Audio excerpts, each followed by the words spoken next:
Hello to all of my listeners and welcome to Danny 911.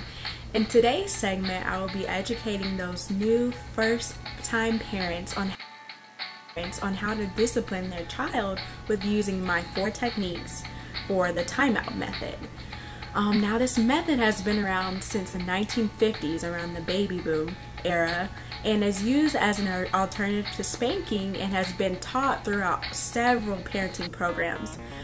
There are several other viewpoints stating that the timeout method does not work because the child continues to misbehave after timeout, or they just will not stay in timeout. And this opinion is supported by Dr.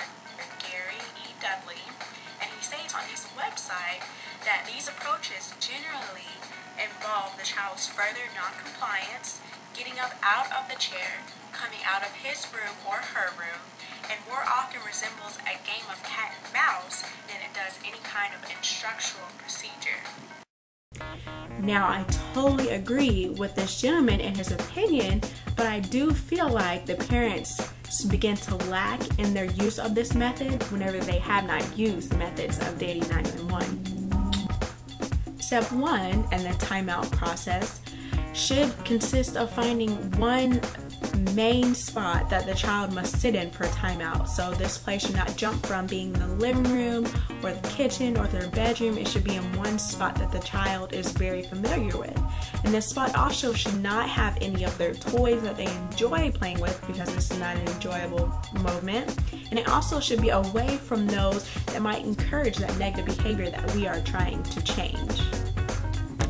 Step 2 consists of giving one warning. Now, whenever I say one warning, I mean one warning, not a warning and then maybe half of a warning in your definition, trying to give the child a chance to change. You give them that warning along the lines of, if your behavior does not change, it will result in you sitting in the timeout chair or area. Now, I do recommend not giving multiple warnings, because the child will be conditioned to know, well, mommy and daddy always gives me a bunch of warnings, but nothing ever happens. That's the last thing you ever want your child to think, because then they'll take your warnings and your threats for a timeout as a joke. You want them to see that mommy and daddy are serious. I need to change my behavior, or I will have to sit in an area where it's not so much fun. Step 3 is taken, hopefully we don't have to get to this point, but it's taken whenever the child refuses to comply to the demands that you have placed upon them. So it results in you walking them to their timeout area, explaining calmly and face-to-face why they have been placed in timeout, and you walk away. Now, this method of the timeout techniques have failed several times due to parents cuddling with a child after maybe 30 seconds in timeout just because they can't see their baby cry. And there's also parents continuing to talk to the child and making them feel worse than they already do. Step 4 is taken after the child has sat in timeout for whatever amount of time that you have chosen. And a lot of parents do ask, well, how long do I leave them in timeout?